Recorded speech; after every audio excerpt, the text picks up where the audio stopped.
로마서 5장 1절에서 11절입니다. 그러므로 우리가 믿음으로 의롭다 하심을 얻었은즉 우리 주 예수 그리스도로 말미암아 하나님으로 더불어 화평을 누리자. 또한 그로 말미암아 우리가 믿음으로 서 있는 이 은혜에 들어감을 얻었으며 하나님의 영광을 바라고 즐거워하느니라. 다만 이뿐 아니라 우리가 환난 중에도 즐거워하나니 이는 환난은 인내를, 인내는 연단을, 연단은 소망을 이루는 줄 알미로다. 소망이 부끄럽게 아니함은 우리에게 주신 성령으로 말미암아 하나님의 사랑이 우리 마음에 부은 바 됨이니 우리가 아직 연약할 때의 기약대로 그리스도께서 경건치 않은 자를 위하여 죽으셨도다. 의인을 위하여 죽는 자가 쉽지 않고 선인을 위하여 용감히 죽는 자가 혹 있거니와 우리가 아직 죄인 되었을 때에 그리스도께서 우리를 위하여 죽으심으로 하나님께서 우리에게 대한 자기의 사랑을 확증하셨느니라. 그러면 이제 우리가 그 피를 인하여 의롭다 하심을 얻었은즉 더욱 그로 말미암아 진노하심에서 구원을 얻을 것이니 곧 우리가 원수 되었을 때에 그 아들의 죽으심으로 말미암아 하나님으로 더불어 화목되었은즉 화목된 자로서는 더욱 그의 살으심을 인하여 구원을 얻을 것이니라. 이뿐 아니라 이제 우리로 화목을 얻게 하신 우리 주 예수 그리스도로 말미암아 하나님 안에서 또한 즐거워하느니라. 아멘. 우리가 그 신앙을 생각할 때 가장 중요한 게 뭐냐 하면 우리가 무엇이 되었는가, 우리가 어떤 존재가 되었는가, 이거에 가장 중요합니다. 우리는 신앙이라고 하면 늘 이제 신앙생활에 있어서 중요하게 생각하는 것을 우리가 무엇을 해야 하는가 하는 것에 굉장히 중점을 많이 둡니다. 물론 하나님을 믿는 하나님의 자녀들이 행위가 중요합니다. 무엇을 해야 할까 중요합니다. 그러나 더 근본적으로 이 성경이 우리에게 늘 확인해 주고 있는 것이 뭐냐면 우리가 어떤 사람이 되었는가, 우리가 무엇이 되었는가, 이것을 성경은 끊임없이 우리에게 말해주고 있습니다. 본문은 그런 의미에서 우리에게 가장 중요한 사실을 말해주고 있는데 바로 믿음으로 의롭다 하심을 얻은 사람에 대하여 계속 말하고 있습니다. 이 말씀은 우리가 보면은 마치 우리에게 어떤 요구처럼 들릴 수도 있습니다. 무엇을 해라, 무엇을 누리라, 무엇을 해야 한다. 그렇게 우리는 들을 수 있습니다. 그러나 우리는 항상 하나님의 말씀을 들을 때에 뭘 잊지 말아야 되는가 하면 이것이 우리의 대물, 우리가 무엇이 되었는가를 가르쳐주는 말씀들이라는 것을 우리는 항상 놓치지 않아야 합니다. 그래서 이 말씀도 보면은요, 우리가 뭐가 무엇을 하라 이렇게 느껴지는데 그러나 이 모든 말씀은 그럼에도 불구하고 우리가 무엇이 되었는가를 우리에게 말해주고 있는 내용이라는 것을 우리가 알아야 합니다. 그래서 여러분들이 그 성경을 보실 때도 말이죠, 언제나 하나님의 말씀을 단지 하나님의 요구로만 보면 안 됩니다. 다 하나님의 그저 요구로만 보게 되면 너무나 우리의 삶이 고달파집니다. 그럼 무엇으로 봐야 하는가? 물론 우리에게 행위라는 것이 중요하지만 그러나 모든 하나님의 말씀은 우리에게 그 모든 명령을 통해서 무엇이 되었는가를 말해주고 있다는 것을 우리가 말씀 속에서 보아야 합니다. 실례로 우리가 하나님께서 우리에게 기뻐하라, 우리에게 명령을 주고 계시다면 그 말씀은 단지 우리에게 요구가 아니라 뭐라고 생각을 해야 하는가? 우선 우리가 하나님 안에서 기쁨을 소유한 자들이라는 것을 알라는 것입니다. 무엇이 되었느냐? 너희는 기쁨을 아는 자가 되었다 이겁니다. 그러니 너희가 항상 기뻐하라 하는 것입니다. 그러니까 단지 요구로만 받아들이면 이것이 우리에게 뭐가 됩니까? 이 모든 것들이 너무나도 무거운 짐이 됩니다. 어떻게 항상 기뻐할 수 있는가? 그런데 그 요구는 우리에게 먼저 뭘 가르쳐 준다고요? 왜 그 요구가 있다고요? 우리가 무엇이 되었는가를 말해주고 있습니다. 너희는 기쁨이 있다. 하나님께서 너희에게 예수 그리스도 안에서 기쁨을 회복시켜 주셨다. 그러니 너희 안에 기쁨이 있으니 너희가 항상 기뻐하라 말하고 있는 것입니다. 그러니까 명령 같지만 전부 다 뭘 얘기하고 있는 거예요? 우리가 무엇이 되었는가를 계속 말해주고 있는 것입니다. 모든 말씀이 그렇습니다. 그러니 하나님의 말씀을 여러분들이 대할 때마다 뭘 확인해야 되는 거예요? 우리가 무엇을 해야 할까도 거기서 확인이 되지만 우리가 먼저 무엇을 확인합니까? 우리가 지금 어떤 자리에 있는가? 내가 지금 무엇이 되었는가? 내가 지금 어떤 존재가 되었는가? 나는 과거의 사람에서 지금은, 현재는 어떤 사람이 예수 그리스도 안에서 되어 있는가? 이것을 말씀을 통해서 항상 점검하라는 것입니다. 아, 내가 이런 사람이구나. 내가 기뻐하라는 요구를 받고 있는 사람이구나. 내가 항상 기도하라는 요구를 받고 있는 사람이구나. 내가 이런 사람이 되었구나. 내가 이런 존재가 되었구나. 이것을 알라는 것입니다. 자, 그래서요, 오늘 이 말씀에도 보면 믿음으로 의롭다 하심을 얻은 사람, 믿음으로 의롭다 하심을 얻은 사람, 이것은 우리의 정체성에 대한 가장 중요한 대목입니다. 우리가 무엇인가? 그러니까 여기 본문을 보면은요, 바울은 우리에게 정체성에 대해서 말하는 것부터 시작을 합니다. 정체성이라는 건 뭐죠? 너희가 무엇인지 아느냐 이 말입니다. 너희가 어떤 존재가 되었는지 아느냐 하면서 이제 바울은 우리에게 도대체 우리에게 무슨 일이 일어났는지를 말해주고 있는 것입니다. 그 일이 뭐라고요? 우리가 믿음으로 의롭다 하심을 얻었다 이렇게 말씀하고 있습니다. 이게 너희들에게 일어난 일이다. 우리가 믿음으로 말미암아 은혜로, 그렇죠, 믿음으로라는 건 은혜로 이런 말입니다. 은혜로 의롭다 하심을 얻었다. 그러니까요, 여러분, 이거를 알아야 돼요. 우리가 그리스도인이 됐다는 거, 우리가 늘 우리 자신을 그리스도인이라 이렇게 우리가 생각을 하죠. 그리스도인이 되었다는 것은요, 바로 이걸 얘기하는 거예요. 그리스도인이 되었다는 것은 믿음으로 의롭다 하심을 얻은 사람인 거예요. 그게 그리스도인입니다. 우리가 그리스도인이 되는 것은요, 다른 방법으로는 됩니까, 안 됩니까? 전혀 될 수 없습니다. 오직 믿음으로만 의롭다 여김을 받게 되는 것입니다. 그러니까 이 믿음으로 의롭다 하심을 얻은 사람, 이 지위는요, 그런 의미에서 우리가 법적인 의로운 사람이 되었다는 것을 또 기억해야 합니다. 우리는 법적으로 하나님 앞에 의롭다 여김을 받는 사람이 된 것입니다. 법적 지위예요. 그걸 얘기하고 있습니다. 우리가 실제로 의로운 것이 아닙니다. 오해하지 마세요. 우리가 실제로 의로운 것이 아니라 우리를 법적으로 의롭다 여김을 해주시는 겁니다.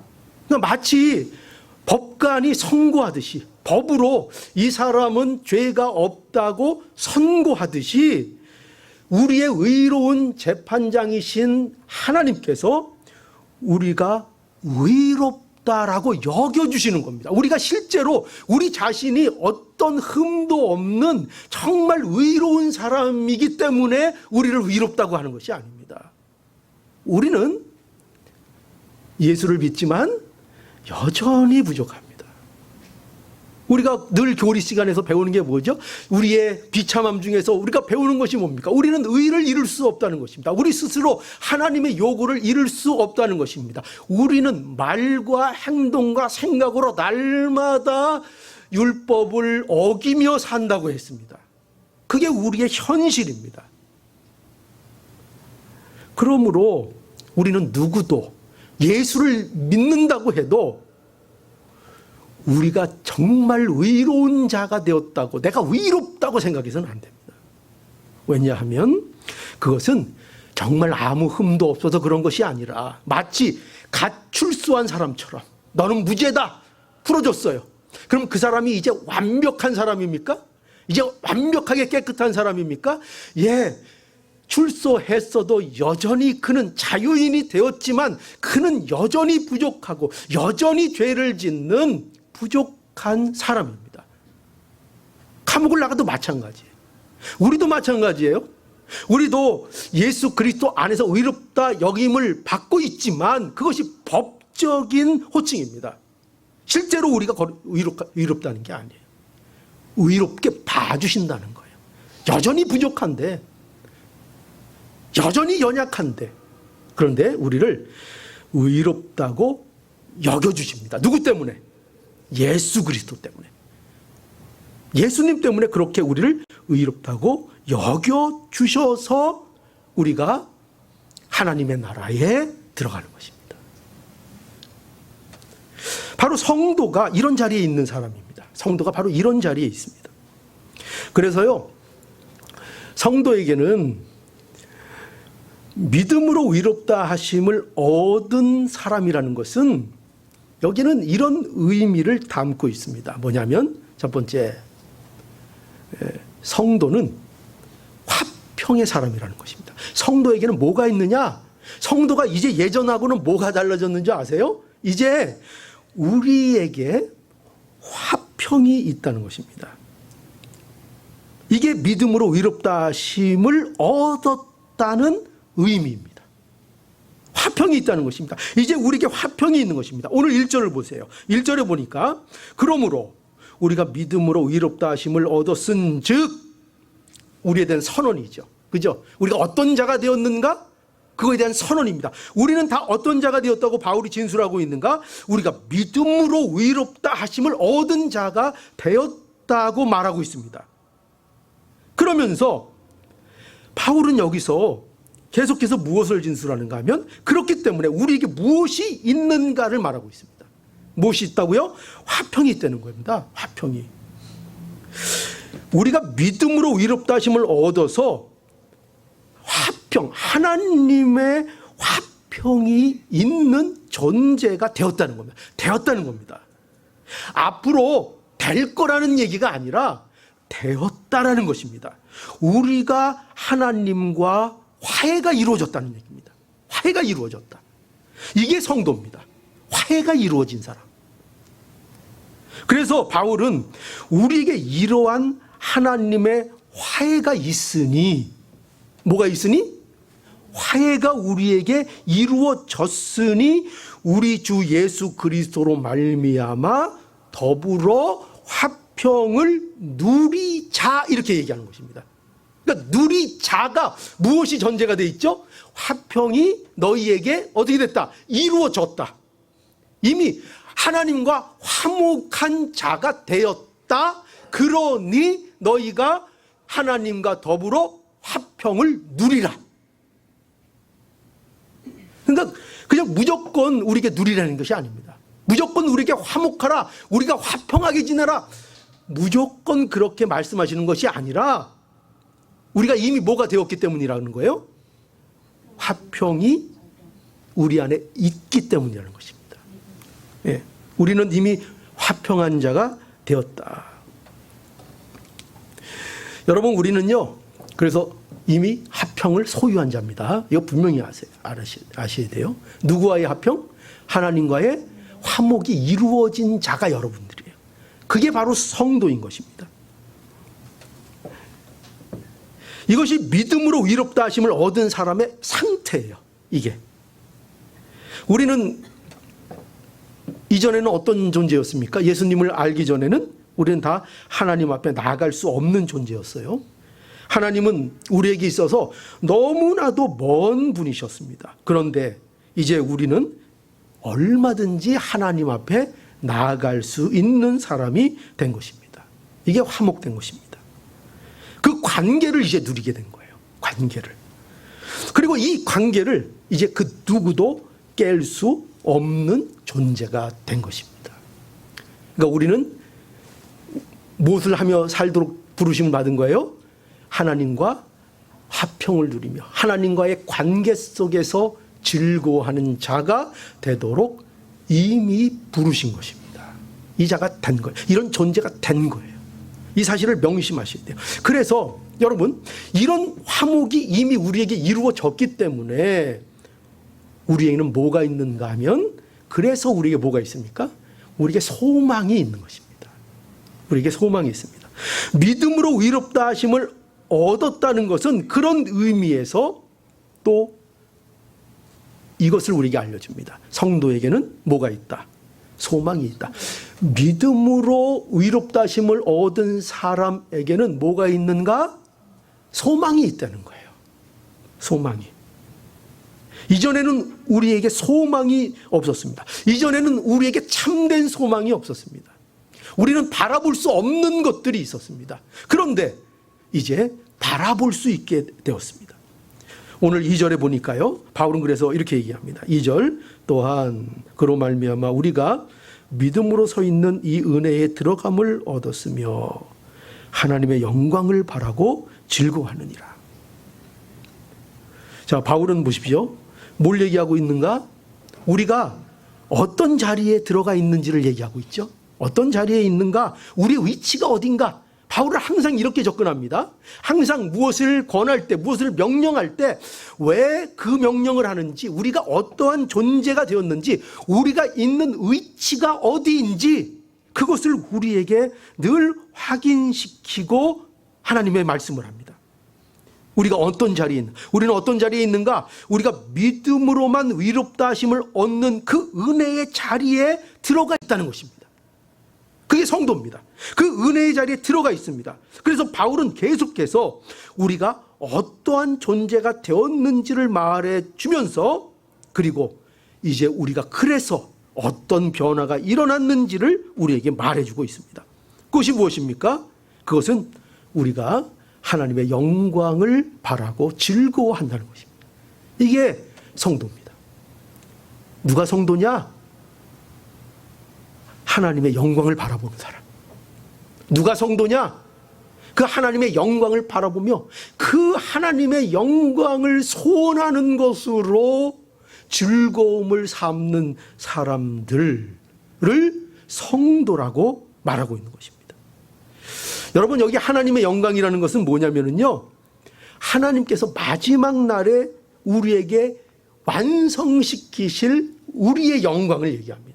이게 하나님의 영광입니다. 하나님의 영광은 우리가 그 영광을 바라보며 우리가 그 영광을 소원함으로 우리가 마지막 날에 다다를, 그래서 우리도 그와 같이 될 그 영광을 말합니다. 성도는요, 바로 이 영광을 바라본다는 것입니다. 그리고 이 영광을 바라보는 것으로 인하여 즐거워한다는 것입니다. 이게 성도의 즐거움입니다. 여러분, 우리는 과거에는 어떤 자들이었습니까? 우리에는 죄로 인해서 바라볼 수 없었습니다. 뭐를요? 하나님의 영광에 다다를 수 없었습니다. 하나님의 영광을 바라볼 수도 없었습니다. 그것을 알지도 못했습니다. 그런데 이제 우리가 그 은혜가 아니면 바라볼 수 없는 것을, 하나님의 영광을 이제는 바라보는 자들이 된 것입니다. 이게 성도입니다. 이것이 성도의 모습이고 이것이 성도의 현재의 모습입니다. 여러분, 우리의 모습이 어떠해야 하는가를 여기서 찾아야 합니다. 우리는 어떠한 모습이 되어야 하는가? 하나님의 영광을 바라봐야 합니다. 그리고 그 하나님의 영광을 바라보는 것을 통하여 즐거움을 누리는 자들이 되어야 하는 것입니다. 이것이 성도의 현재의 모습입니다. 우리가 가지고 있어야 될 모습입니다. 이것이 성도입니다. 이것이 성도입니다. 바울은요, 놀랍게도요, 우리에게 성도가 이런 사람들이라는 걸 자꾸 강조합니다. 그것을 통해서 우리는 더 앞으로 나아가기를 원하는 것입니다. 너희는 이러한 존재다. 그러니 화평을 누리라. 그러니 너희는 하나님의 영광을 바라라. 그러니 너희는 하나님의 영광을 바라고 즐거워해라. 바울은 그렇게 말하고 있습니다. 심지어요, 여기 바울은요, 여기 보니까 이 소망이 얼마나 확실한지 성도는 여기 보니까 환난 중에도 즐거워한다는 겁니다. 얼마나 이게 확실한지. 그래서 3절을 보니까 3절에, 자, 3절 볼까요? 다만 이뿐 아니라 우리가 환난 중에도 즐거워하나니 이는 환난은 인내를, 인내는 연단을, 연단은 소망을 이루는 줄 알미로라. 아멘. 예. 여기 보니까 바울은요, 믿음으로 의롭다 하심을 받은 사람은 하나님의 영광을 바라고 즐거워하지만 그것만을 즐거워한다고 말하고 있지 않고요. 무엇도 즐거워하는가? 우리가 환난 중에도 즐거워한다고 말씀하고 있는 겁니다. 환난 중에도. 여러분, 이거는요, 이런 건 아니에요. 성도가 되면 무슨 환난 중에도 고통을 느끼지 않고 그냥 무조건 늘 웃고 산다, 이런 게 아니에요. 그런 걸 얘기하는 게 아니에요. 성도도, 여러분도 아시지만, 여러분도 잘 아시죠? 성도도 힘이 듭니다. 그죠? 예.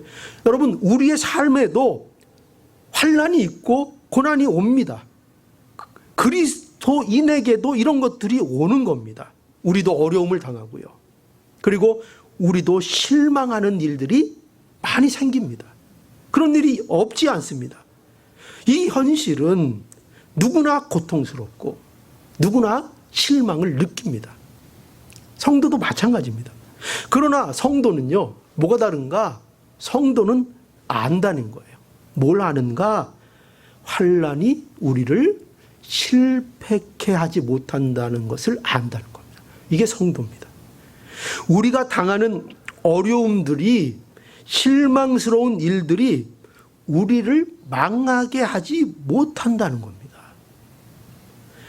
이것을 확신하는 겁니다. 성도는 이걸 믿고 이것을 확신하는 겁니다.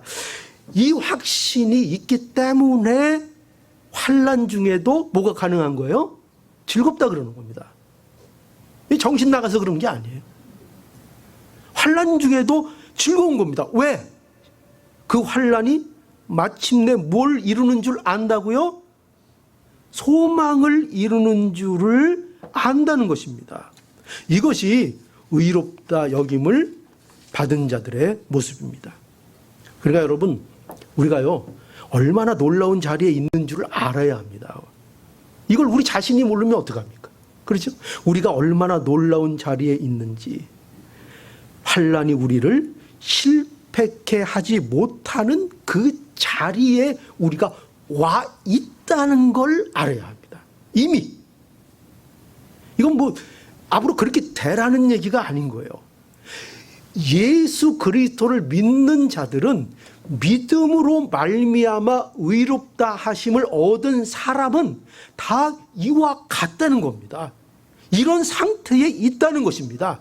환난이 그를 좌절하게 못한다는 것입니다. 환난이 그의 운명을 실패케 만들지 못한다는 것입니다. 여러분, 이것을 우리는 믿어야 합니다. 그래서 바울의 이러한 진술을 통해서 우리가 무엇을 알 수 있는가? 믿음으로 의롭다 하심을 얻은 우리가 어떤 위치에 있는지를 우리는 이 말씀을 통해서 분명하게 알게 됩니다. 우리는 하나님과 더불어 화평을 누리는 자리에 있는 것이고요. 우리는 하나님의 영광을 바라보고 즐거우는 자리에 있는 것입니다.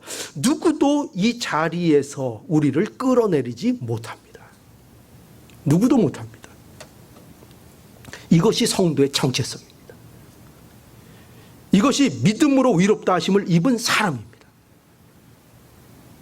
오늘 말씀은 이걸 얘기하고 있습니다. 우리의 상태를요. 그럼 과연 성도의 이런 확신이 도대체 어디에서 오는 것인가? 바울은 그 소망의 확신이 하나님의 사랑에서 온다고 말하고 있습니다. 하나님의 사랑에서 온다. 자, 5절을 한번 볼까요? 5절에 소망이 부끄럽게 아니함은 우리에게 주신 성령으로 말미암아 하나님의 사랑이 우리 마음에 부은 바 됨이니라. 여기 보니까 바울은요, 우리의 소망이 부끄럽게 되지 않는다. 부끄럽게 아니함은 이렇게 돼 있죠. 부끄럽게 아니함. 이 말은 언제 소망이 부끄럽지 않을까요?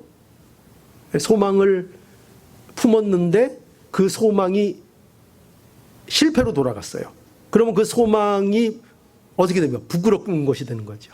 그죠? 그런데 부끄럽지 않게 되는 것은 어쩔 때 안 부끄럽게 됩니까? 소원이 이루어졌을 때죠.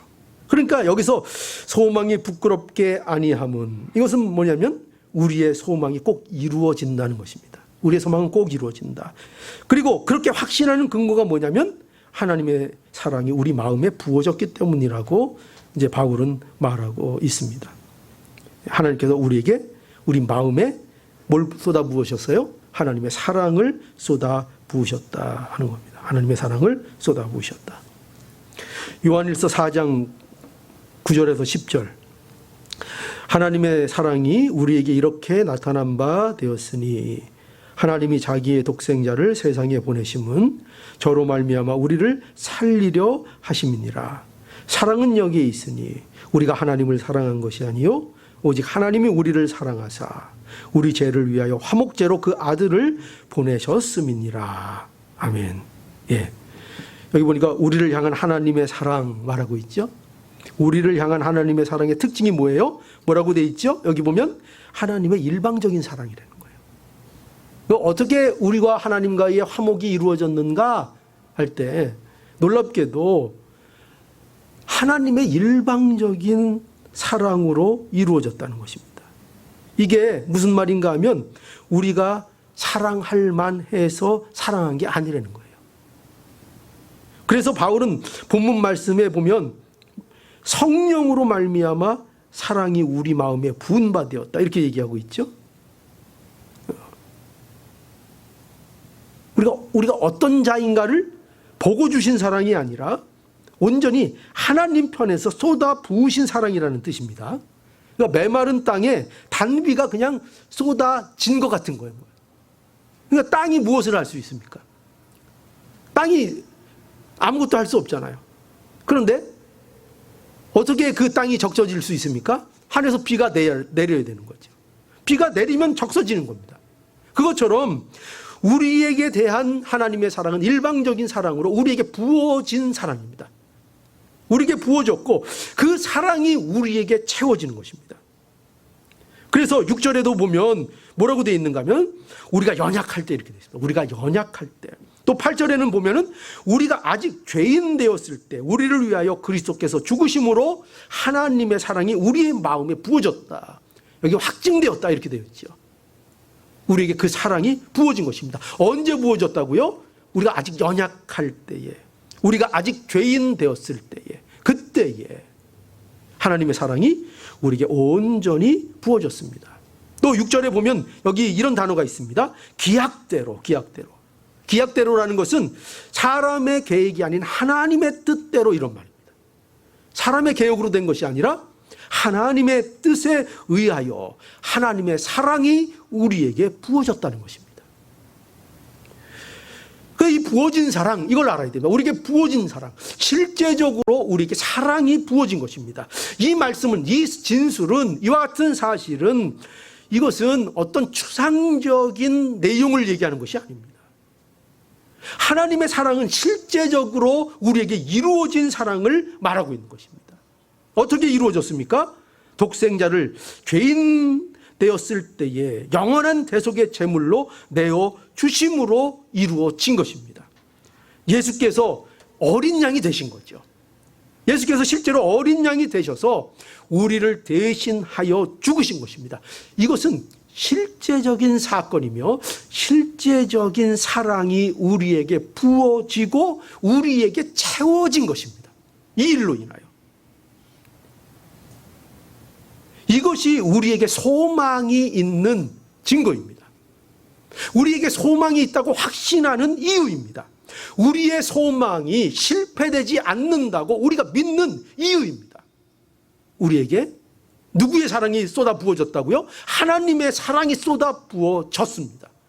우리가 연약할 때, 우리가 잘났을 때가 아닙니다. 우리가 잘났을 때, 우리가 잘난 걸 보고 하나님이 그렇게 쏟아 부으셨으면 우리가 못났을 때는 어떻게 한다는 것입니까? 그러면 그 조건이 없어지면 그 사랑을 걷어갈 위험이 있습니다. 그러나 우리가 최하에 있을 때, 최악에 있을 때 하나님께서는 우리에게 사랑을 쏟아 부으셨습니다. 그러므로 우리는 이 일로 인하여 우리는 우리의 소망이 실패되지 않는다는 것을 우리는 확신하는 겁니다. 그래서 성도의 삶은 이 확신을 가지고 사는 것입니다. 그래서 오늘 이 본문 이제 9절에서 11절에 보면은요, 이제 성도의 확신에 대한 말씀을 하고 있습니다. 바울은 믿음으로 말미암아 의롭다 하심을 얻은 우리가 어떠한 확신으로 사는지에 대해서 말씀하고 있습니다. 여기 한번 9절부터 보죠. 9절부터 11절까지.